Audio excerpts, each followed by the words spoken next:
think so. I'm on. Is that working? No, it might be muted. Or just turn it off. Oh, yeah, that's it. We've got it. Classic. Great, muted. Turn it off, turn it on, that's always the way, isn't it? Yeah. I should have learned that one. So, first question, Jeremy. A quick, easy one to start with. Which came first, chicken or the egg? That's a great question.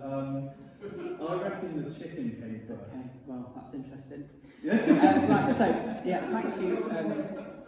It was really great to hear. Simon, thank you so much for sharing your experiences, and I think that is it's really powerful to hear those stories, and hard sometimes to know that those numbers have people and families and households as part of them, and I think that's can get missed in the stats, like you were saying, and is I think something that moves a lot of people when they realise it's people, and it might be themselves, it might be people they know, or it might not be.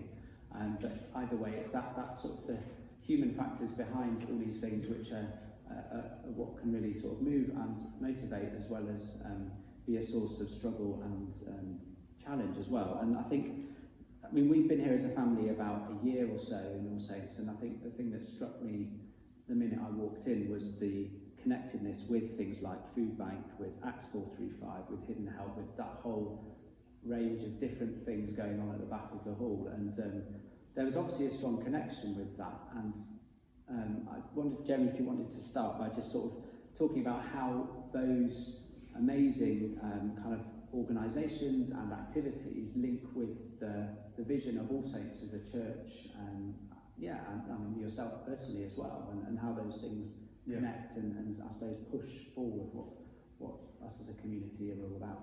Yeah. I mean, my wife and I and my two daughters started in we moved down from Bristol in 2015, but before we arrived, what drew us to this place, exactly those things that you were describing. Here was a community, a fellowship, a church that cared deeply for the community it was called to serve. The food bank was obviously already here as well, so there'd already been a fairly long-term relationship with the team, and people like Roger Peppier had started the initiative up, and with others. And so the heart was already there for social action and social justice. And in many ways it was permission giving for me to really enter into that way of being church and doing church. And which enlivened me. I mean, it's exactly the sort of thing that I long to kind of be a part of within church, to make a tangible difference to people's lives spiritually and physically. And so it was just really when we got here and I got into the kind of the flow of being church and being amongst people, it was quite easy to kind of expand that further and to develop those things, to have different kind of perspectives and different initiatives. And I found myself in the first couple of years just saying yes to a lot of things. You know, people were coming to me with ideas and thoughts, and it was very easy because the heart was there for me to say, yes, let's do this, and let's do this together. So Acts 435 was one of the early initiatives that kicked off. Hidden Help was already kind of in the background, and we kind of tried to amplify that as much as possible. The refugee crisis was a huge concern for us at the time in 2016, and so we got right behind that and took stuff to Calais and went to Greece and sent containers to Syria. And we always said very early on that we're in this for the long game. So it wasn't about just ticking the box and saying we've done that now, we can move on to something else. All of these major partnerships are here for the foreseeable future because the need is still there. And so a lot of it was very, very easy. And I think alongside that, there was a church missional kind of intent that said, we want to open the doors of our church, and we want the community around us to know that this is their place, this is their church. In the Gospels, it's really clear that Jesus is very comfortable being host as well as guest. And the two kind of modes of being he moves between in a really fluid fashion, because hospitality was it's such a divine blessing when done well. And so we did the host bit well, but we weren't really sure how to be guests. And so one of the things that I've been really keen to kind of see lived out is that when we open the doors and we allow partnerships to form and people to use the building, we do it on their terms. And if I'm coming into the building, I treat it as if it's somebody else's house. So I would check in with Simon and say, is it okay if I come in and use the office? I'd ask Simon for permission. And that's a cultural thing that we've really tried to put in place as well. So it sounds like there's the relationship between the church and the community is a real sort of living, dynamic, engaged one that is both, the community is the church and the church is the community, and that the vision is led by what the sort of culture is in this community already in some ways. And does that have a particular sort of way of seeing a vision for the future? Like, what do you want to see in 5 years, 10 years? I mean, because it's one thing to be, we want to be here and available and open and responding to the need, which is a wonderful and powerful and really beautiful thing. But what's the sort of the vision sort of beyond that, would you say? Well, around the same sort of time, you'll notice on the signs outside and the notice boards, passage of scripture, John 10:10, where Jesus says, I have come that they might have life and life in all its fullness. And that emerged at the time when we were thinking about hospitality, and how we're actually helping people deal with life. And doing it in a way where we believe that through knowing Jesus, we can have a fullness of life, both spiritually and physically. There's a wholeness that we can receive from knowing him in that way. So everything is kind of stilled out from that passage of scripture. If you read back before verse 10, Jesus talks about the enemy robbing and taking away and destroying. And we can open our eyes and see in the world there are people that are robbed of life because of the way the world is. And so this is a counter narrative to what the world is saying to people right now. And so, we were looking for ways in which we can embody that message of life, physically, but also culturally as well. So hence the Lighthouse project. Initially, in the early days, it was called the 1010 Project, to be an expression of that verse. And since then, it's become the Lifehouse, which is slightly easier for those unchurched to kind of grasp something about what we're offering. And the idea is that we create a space where people would come to understand, just in a very subtle and natural way, as they engage with other human beings that care about their situation, that they might receive the kind of life that Jesus is offering everyone. And it's a bold vision, it's an ideal, but I personally believe to the core of my being that if someone comes to know Jesus, they know life.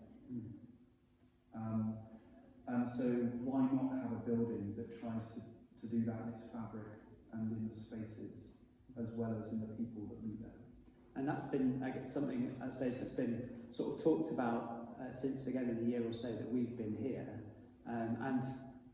I just wondered, where is that project sort of up to? So it's interesting because so much of what we're talking about is people, yet to kind of facilitate and enable and create the space for the relationships to happen, we need to think about the space and the hub and the place where that happens as well. And so, my understanding, again, without fully knowing it, is that it's about creating a space and a real hub for that Lifehouse project to be able to do what it wants to do. And so I'd be really interested to know, because I know there's been all sorts of dealings with the council and the legal stuff and fundraising and planning and all of that. Where is that at the moment? And I guess how does that connect in with the people stuff? And then also as a sort of follow-on, given the last 6 months with as we've heard, impacts of COVID and response to that. Where does that leave the project? Yeah, it's been a real rollercoaster ride, I've got to say. So initially we were thinking maybe the building would cost, and it was budgeted for around £2 million. And that was back in 2017. Now we're in 2020 and it's inevitable costs go up. And we're now faced with a project that costs £3 million, including VAT. We weren't expecting to pay VAT in the early days because we're a community build. And I won't go into the detail of it, but it all depends on whether your class is an extension or an annex, as to whether you pay VAT. Right. And at the moment it looks more like an extension than an annex, and we're trying to fight for a redefined definition of that. We want to be an annex. Yeah. But I mean that's £350,000 just in VAT alone. So the goalposts have moved considerably in the space of 3 years, and that has posed significant challenges. On top of that, obviously coronavirus, meaning a lot of the funding streams that we had in play and really developing overnight repurposed all their funds to direct coronavirus response stuff, which is absolutely right and proper. So we got a holding email from the European Union, we got a holding email from the National Lottery. Some of the ones that we were lining up closed down overnight and said, sorry, you're going to have to wait. So it really felt, particularly challenging the last few months. But even so, progress has been made. Since March, we've received 50,000 from the Lang Family Trust, 50,000 from All Churches Trust, 30,000 from Joseph Rank Trust. This week we received 10,000 from the Lottery for General Church funds as well. So we've done pretty well over the course of the last few months, praise the Lord. But we're still faced with about £800,000 that we need to find. And one of the things that I found really interesting is that the secular and public funds that we've gone for have been, and I don't know, this doesn't sound great, but I'm going to say it anyway, but the public sector funds have been quick to get the vision. It's really interesting. The Cornwall Council, £612,000 they're given to a church to build a community space. And yet some of the Christian funders, I don't want to say this, but it has been far more difficult. And I can't quite understand why that is. I wish it weren't that way, but it's been harder. And I'm not sure why. So we're making progress. There is quite a bit to go. I think if we got another £500,000 in the bank, we'd strike the ground and get on with it. But we're not quite there. So plans are being made, things are still moving on, but it's just, there's been like a pause. And there's something really interesting, isn't there, about people getting a sense of what's going on with the community and the impact that has, that they want to get behind.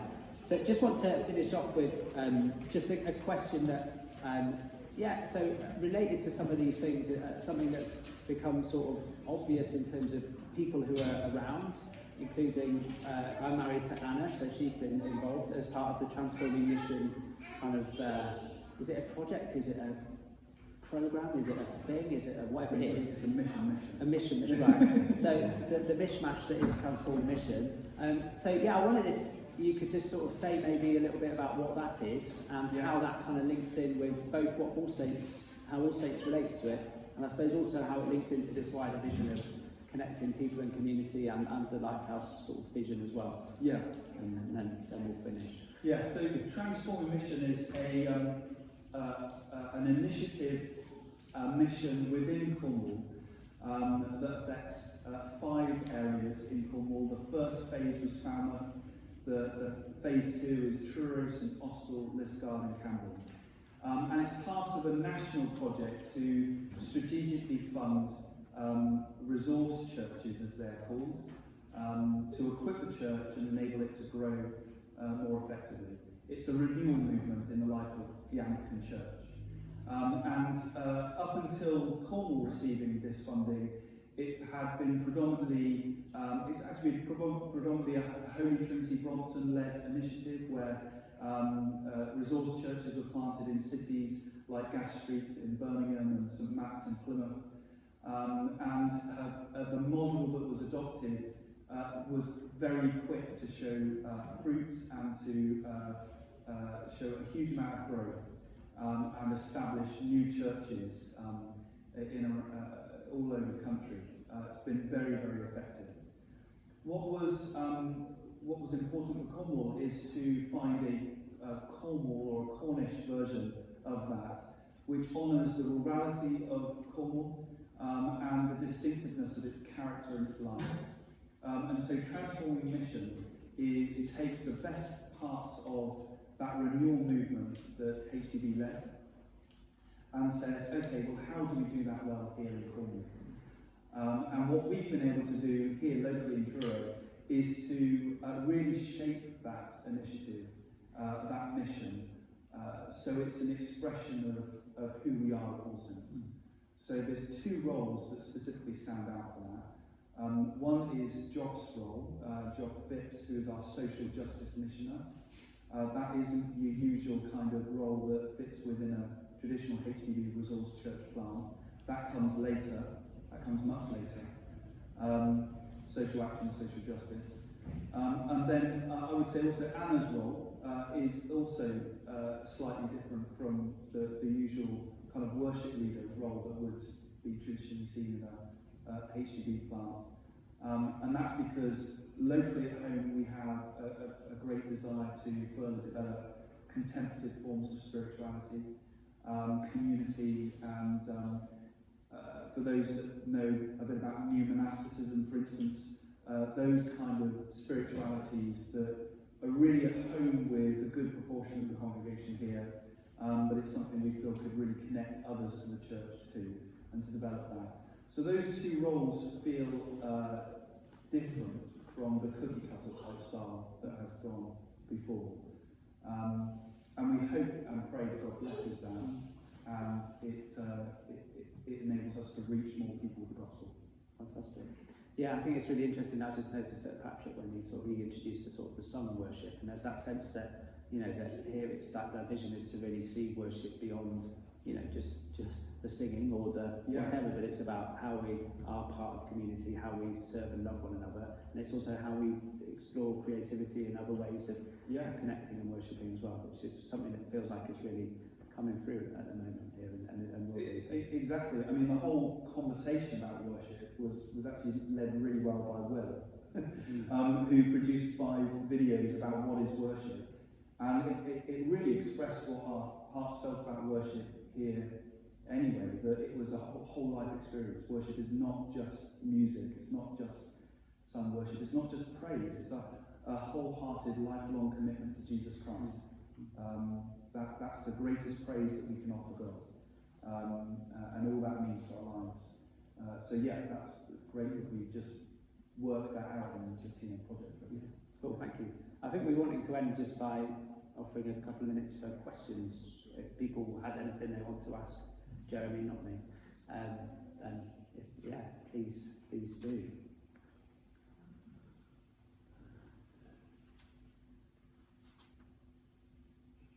And/or do take him up on the offer to write to him.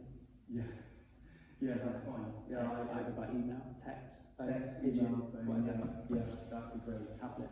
I would just like to thank Jim for doing the interview, because it's become much clearer to me as I've sat here and listened, that the whole Transforming Mission, you know, it's all a bit hazy, trying to, lots of work, lots of terms, but to be able to sort of put some real concrete thoughts, and I mean, some of it, perhaps what you said needs to be a bit of unpacking as well. I mean, new monasticism, yes, I'd be quite signed up for that, but for somebody who didn't know the term, you know, it's a bit it's strange. So, but certainly it's, you know, it's helped me make sense of what I've been hearing and seeing. So So that was enormously helpful. Thank you. Yeah, great. Thank you, Mary. Yeah, thanks, Jim. Yeah.